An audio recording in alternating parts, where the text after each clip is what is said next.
Hey guys, this is just a quick reminder before we get into the review that my channel and videos are intended for adult collectors and adult audiences only, as I use adult language, adult humor, and adult references. So, if you are below the age of 18, please make sure that you are either watching this video with permission and presence from a legal guardian, or that you are not watching this video at all, okay? Thanks so much for subscribing and for liking and watching my videos. With that, let's get into the review. Hello everyone, welcome to my channel, or welcome back if you are a recurring viewer. My name is Wyvern Eldritch, and today I will be reviewing the 2025 Deluxe Class EarthSpark Soundwave. I've actually had this guy in my collection for a while, and I was lucky enough to find this guy in a Target, no fucking less. But, yeah, let's just get into the box before I get into the figure itself. As per usual, the box will have no bearing on the figure itself. I just like to talk about it if I can, because I fucking can. So with that, here we have the box. We have EarthSpark on the... we have Soundwave on the front in his root and alt mode. Then, of course, on the side, we have a continuation of that picture. On the back, we have a picture of his figure in both alt and bot. And then here on the side, we have another picture of him in bot and alt mode. And then with that, we don't need the box, so let's just get rid of this. And let's talk about the figure itself. Starting off with the first category, which, as per always, is the bot mode. I want to get this out of the way. I fucking love and adore EarthSpark Soundwave. I love the character design. I love the vocal work. I love when he made his appearance. I'm just so disappointed that he didn't get more critical moments in the show because of, as we all know, the god-awful fucking writing due to the unfortunate change in creative teams and studios due to Hasbro completely overworking the original creative team of EarthSpark to hell and back at least 10 times over. So, with that, I will get my grievances out of the way about EarthSpark being a bad show with terrible treatment from Hasbro as a corporate industry or company, and I will now get into a little bit of glazing. So, feel free to take what I'm about to say with a little hint of salt, because I love EarthSpark so much. I love the potential that it could have had, so I naturally grow overly fond for anything EarthSpark because I just think of what could have been. So...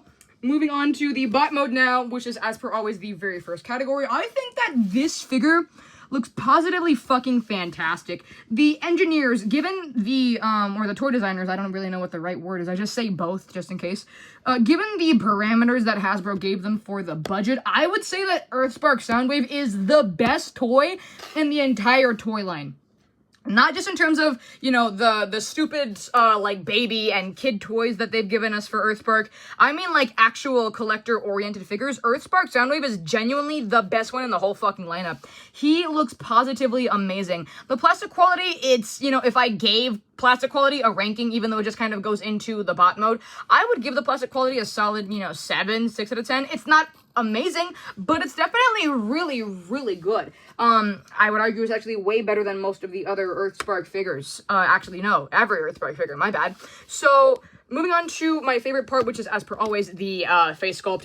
I love this guy so damn much. And I genuinely love how they took the time to, you know, engrave texture into the bot mode's design and into the figure, you know, with the details of the red lines and the golden rim and the silver on his face and on his chest.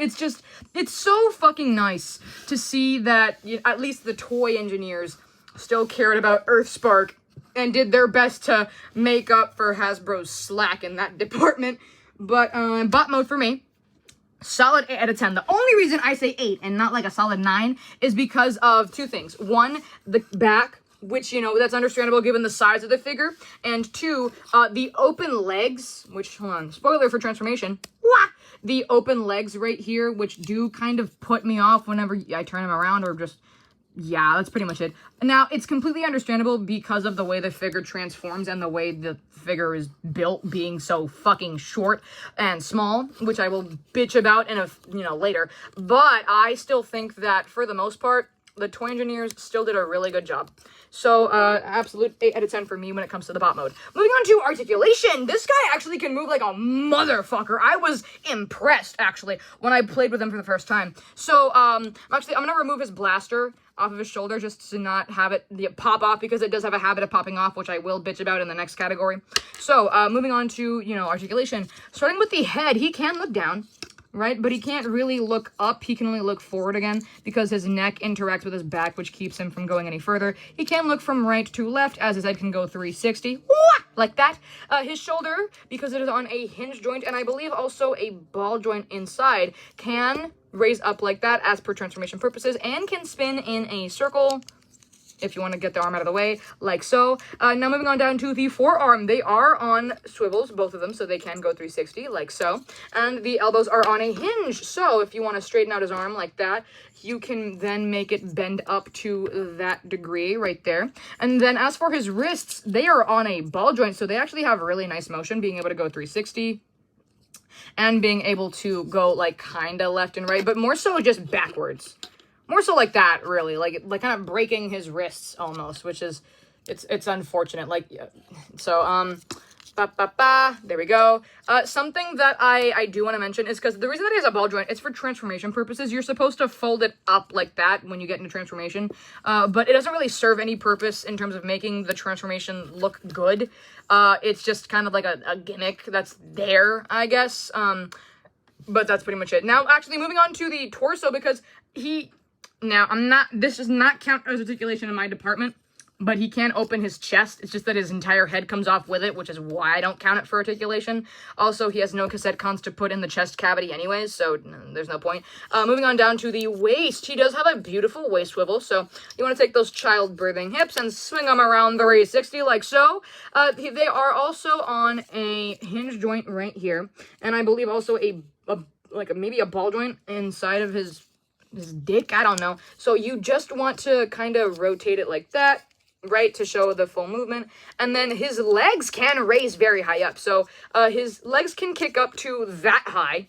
And they can, if you want to move the other one out of the way, can kick down to about that degree.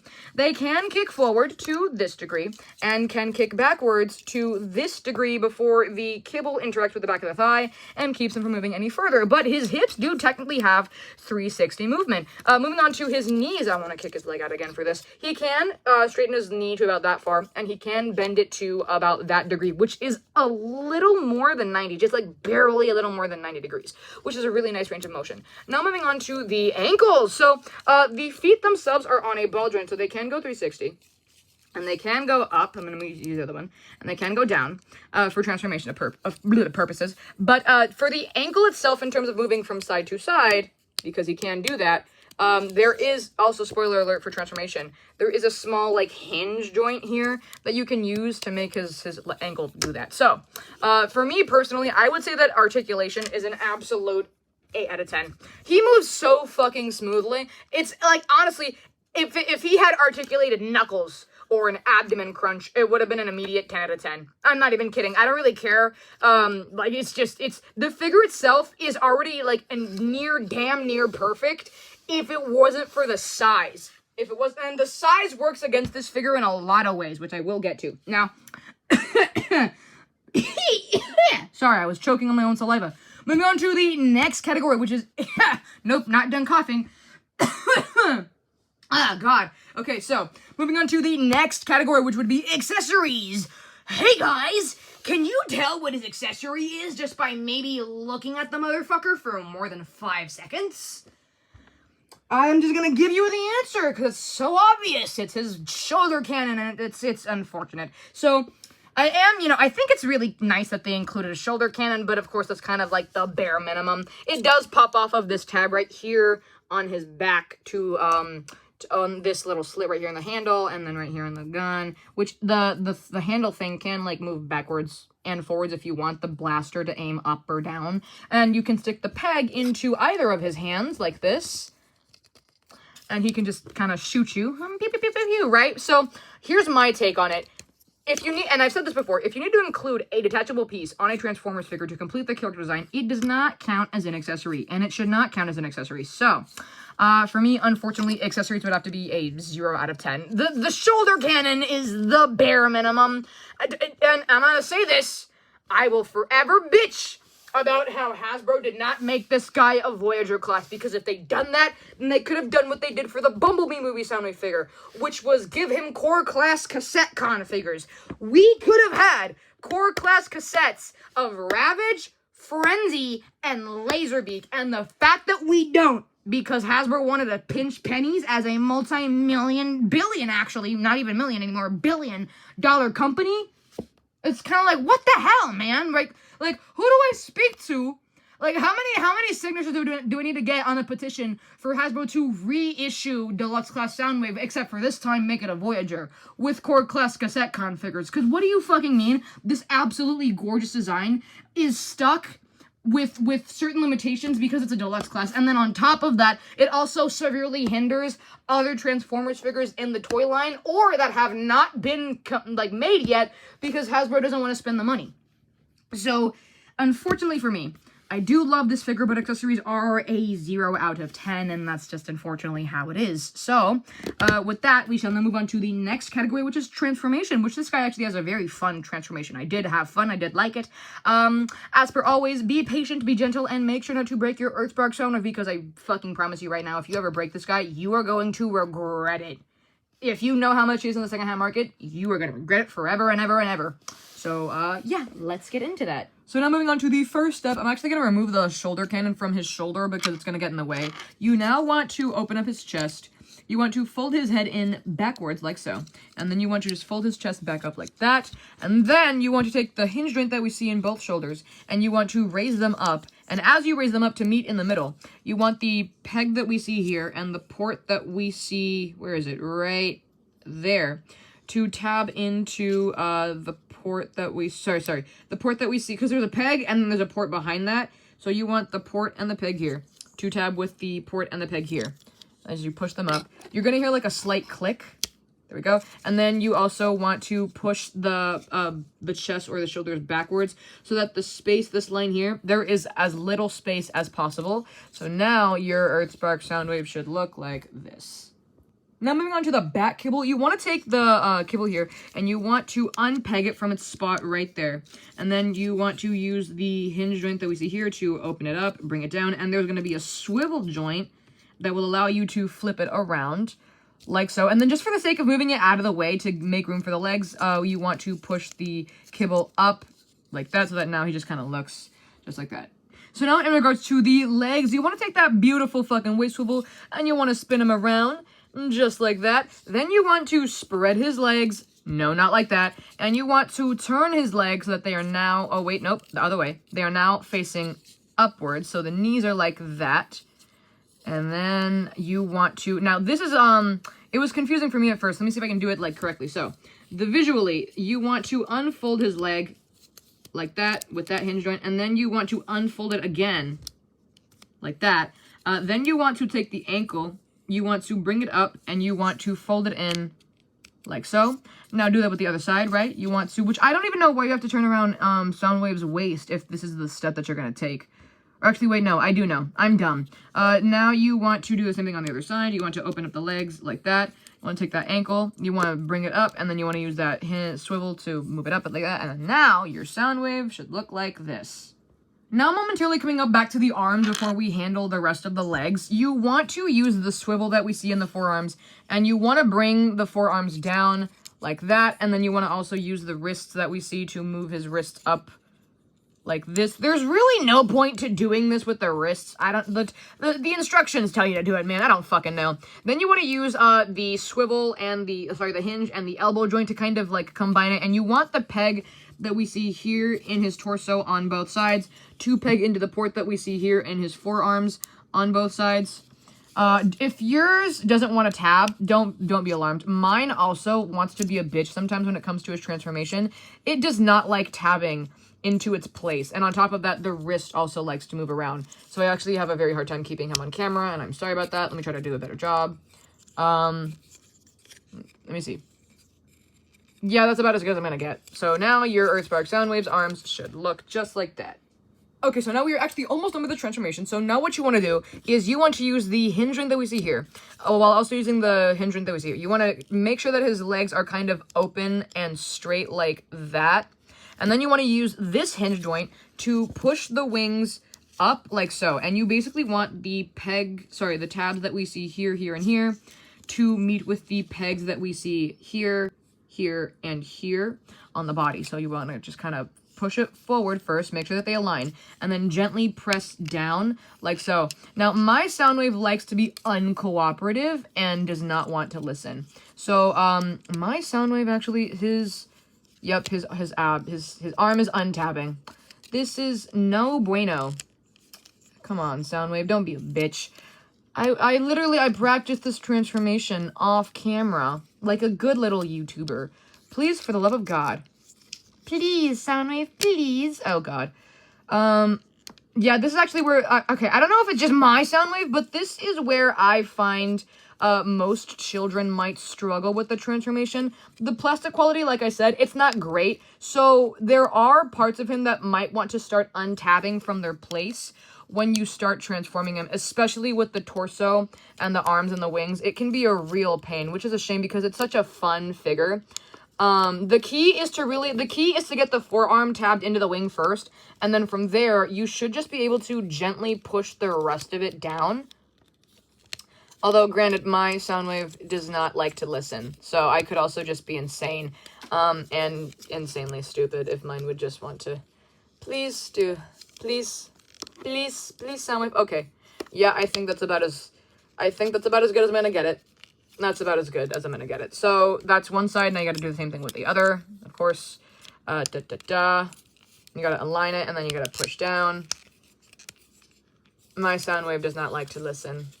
I don't know why. Maybe it's because I called him a bitch. Is it because I'm mean to you? Whatever. So now that your Soundwave... oh, come on, dude. Yeah, that's about as good as I'm gonna get. Now that your Soundwave looks like this, you finally just want to take the flaps that we see here on the edge of the wings, fold them out at the corner, just like that. Then you want to take the back kibble here, and you just want to push it down all the way. And you're going to hear it kind of click into place like that. And then finally you have EarthSpark Soundwave in his Stealth Bomber mode. And if you want to attach his blaster, all you have to do is use the peg that we see here and attach it to there. So you just want to push, push, push, just like so. And then now you have Soundwave in his Stealth Bomber alt mode, which, by the way, transformation for me is a solid 8 out of 10. I genuinely think that even though there are certain parts of the figure itself that can be hard to keep in place during transformation, and when you're just playing with him overall, it's still a really great figure and a really fun toy to just kind of toy with. And that was redundant of me to say. Sorry. It's just a really good transformation. Most kids should not have a problem with this transformation overall in terms of, like, the logistics. In terms of keeping things tabbed into place, that's a completely separate issue that is not my problem, because my Soundwave is perfect and can do no wrong, even though he is still not obeying me and refuses to tab his arms into place like a good little boy. Okay, so now moving on to the bot mode. I'm going to be toying with my EarthSpark while I try to rank the the alt mode, because I am sick and tired of his wrists not doing what I want, and therefore his forearms not doing what I want. Okay, you know what, whatever. So his bot mode for me is a solid, alt mode. I already said bot mode. His alt mode for me is a solid 7 out of 10. It looks great, really it does, from the top. Because then you flip him over and it's like, yeah, yeesh, man. Like, even, in my opinion, even the Deluxe class, IDW Megatron figure in his Stealth Bomber mode, even he looks arguably better than Soundwave in alt mode, for me personally. And seeing as how they're both Deluxe class figures, even though they are still wildly different designs, I mean, I don't know if it's like actually, you know what? Long story short, the engineers did the best that they could. I feel like Hasbro could have given them more to work with, though. Because they should have done better. Hasbro should have done better for the EarthSpark toy line, but that's a different issue. So for me, final thoughts, alt mode is a 7 out of 10. He looks absolutely adorable. Genuinely do love him when he looks like this. He's very fun to just kind of fly around, you know, just kind of play, you know, whatever. Now moving on to the scaling, I actually will have to de-transform him. So putting him back in bot mode in an order completely different from what I explained to you because I am stupid. Here we go. And I'm going to move his little shoulder cannon. I am going to untab the back kibble gently. There we go. I am going to fold in the wingtips. I am going to untab the wings. I'm going to bring the legs down. I am going to bring those ankles out and up. Bring those ankles out and up. I'm going to close the legs like that and like that. And then I'm going to bring this leg down. There we go. I'm going to done. Then I'm going to go do it like that and like that. And then I'm going to take that waist swivel and I'm going to turn it around like that. And then I'm going to take the chest or the shoulders and yeah, just like that. And then I'm going to bring the shoulders down while twisting the forearms around. Bring the shoulder down while twisting the forearm around like so. And then, of course, bring the wrists down at the same time. Then I'm going to open up the chest, hold out the head, put it back, and then take the back cable, and using the swivel, I'm going to turn this around like so. And as you're retabbing your back cable, you want the peg that we see here to tab into the little slot that we see there. So that, yep, and then you now want to take your blaster and just put it back on his shoulder, like so. Okay, great, and with that, he is transformed back into his bot mode. And it's now time for scaling! Now, the issue with the, now, Transformers EarthSpark, the toy line, it has a bunch of differently sized figures, right? Because, especially the Transformers EarthSpark toy line, you can tell, are mainly geared for children. Like, in general, Transformers figures are meant for children, but, or at least the official ones from Hasbro are. But, the ones that are more collector-oriented in the EarthSpark toy line are all Deluxe class figures.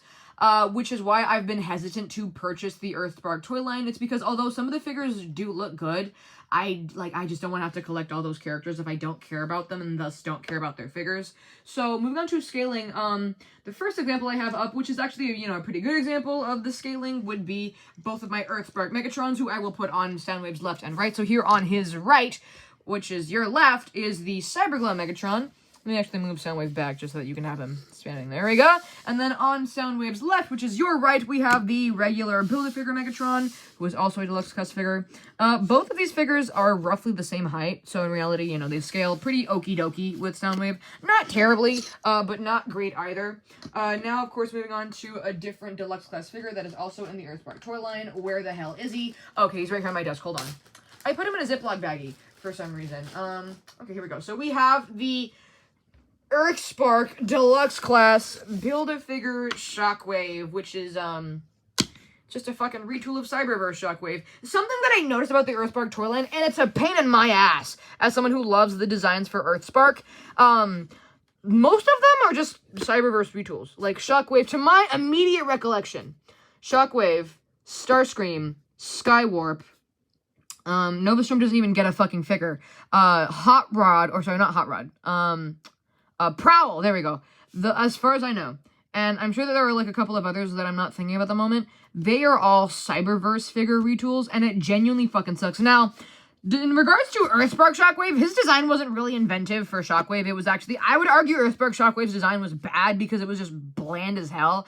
It didn't really introduce anything new for the character. So while I understand budget-wise why Hasbro would just retool Cyberverse Shockwave, I still think that Cyberverse Shockwave looks terribly out of place for a Shockwave.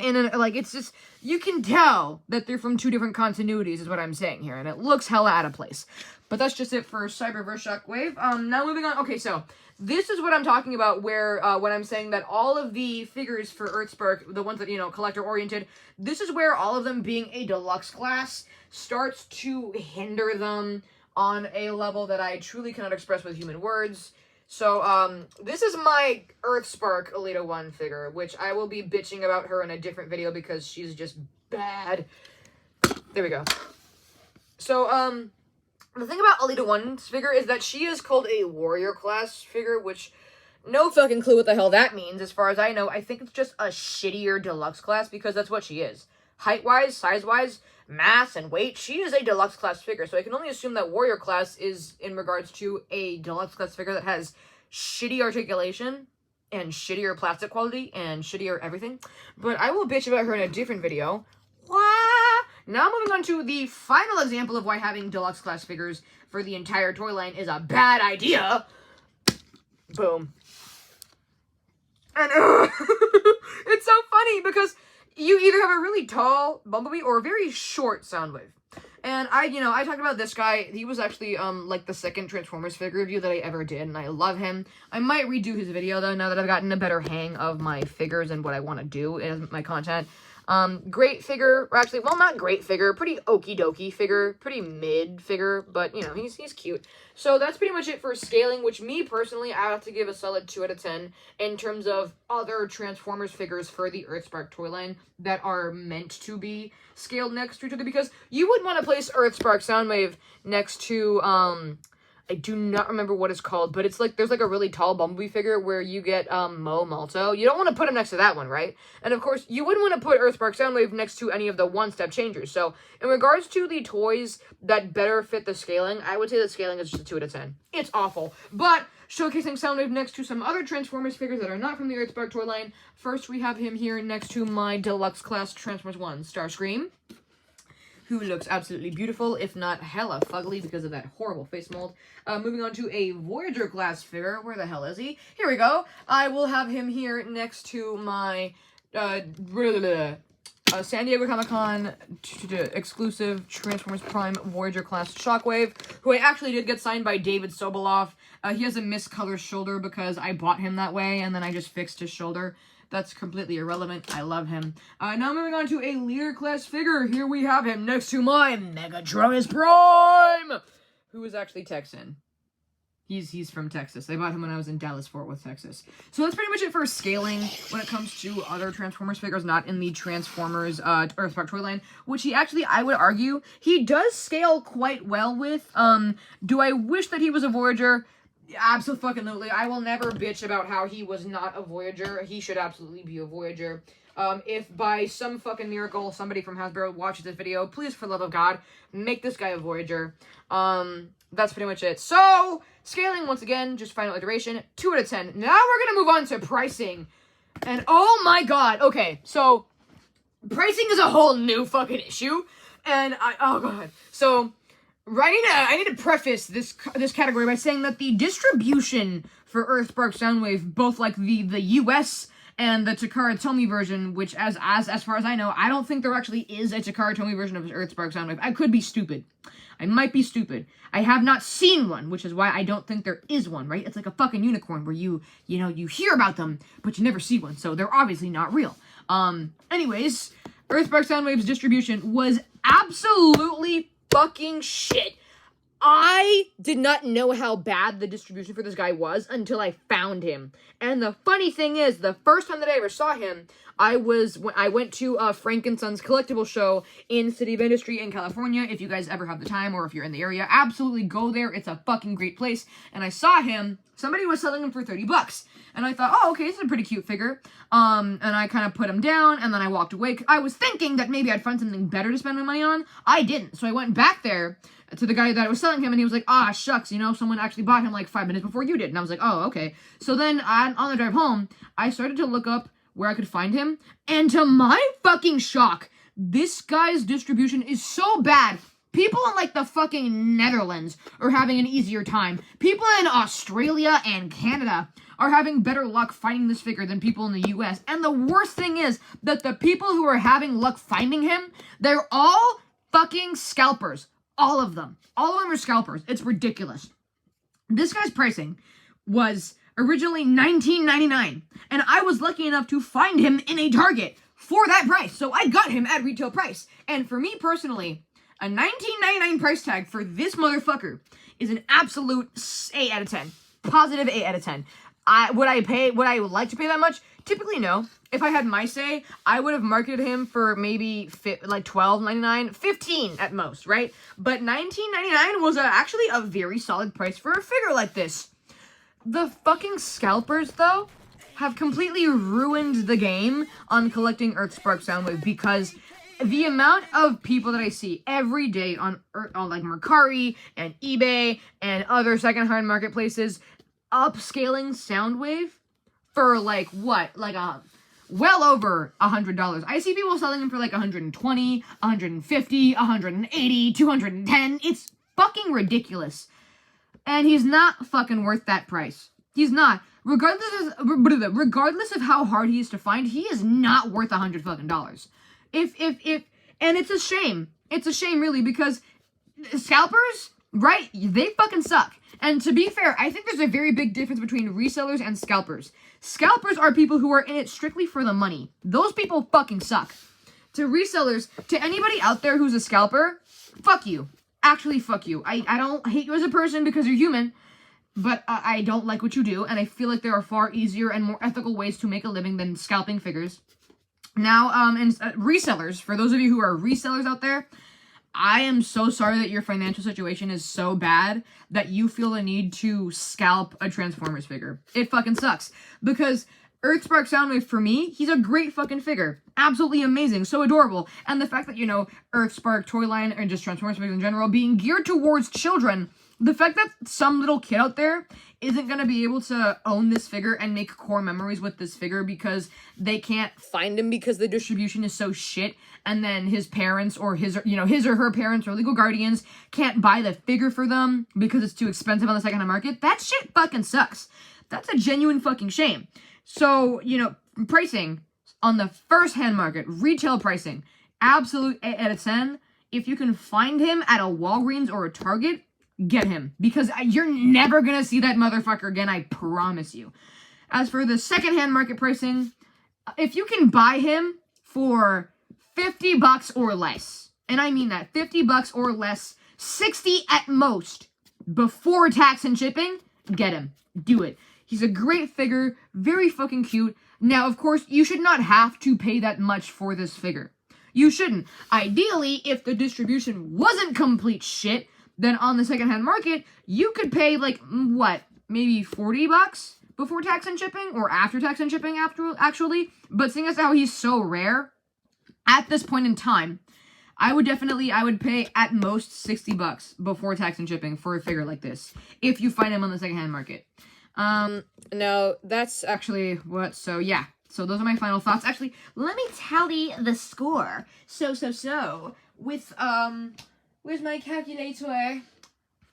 Where's my calculator? Okay, right here. So we got, bot mode is an 8 out of 10. Articulation is also an 8 out of 10. Accessories are a 0. Transformation is an 8. Alt is a 7. Scaling is a 2. And pricing is an 8. Divide that, you get... Oh, okay, yeah. So that's about roughly a 6 out of 10. I'm not gonna lie. I'm gonna bump that score up to a solid 7 out of... Actually, wait. Yeah, actually, let's bump that. Let me glaze, actually. I have the right to glaze this motherfucker. Let's bump that up to an 8 out of 10. Let's make the final score for this figure an overall 8 out of 10. Because although, you know, the 6 out of 10, it's due to the lack of good accessories, really, because the 0 in accessories is the only thing holding him back from being an 8 out of 10, in my opinion. So I'm going to bump him up to an 8 out of 10 figure. Genuinely, really great fucking figure. So adorable. Very well made, very well engineered. I am glad that the EarthSpark designers, the toy designers took the time to make a figure for EarthSpark Soundwave. I will forever bitch about how he's not a Voyager. And I will forever mourn the fact that we will never get any proper figure merch for any of the EarthSpark cassette cons. But at the end of the day, what we got is pretty great. If you can find him at retail, get him immediately. You will never fucking see him again if you don't.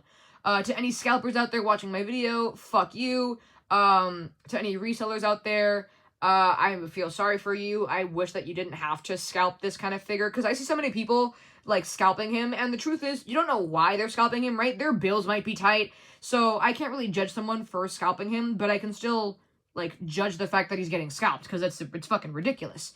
So, final thoughts on the figure. Absolutely adorable. I fucking love him. If you can find him, get him. He is amazing. He is so cute. He is my pride and joy in my figure collection. And, yeah. So with that, I will see you all next time. Have a great day. God bless y'all, and bye-bye.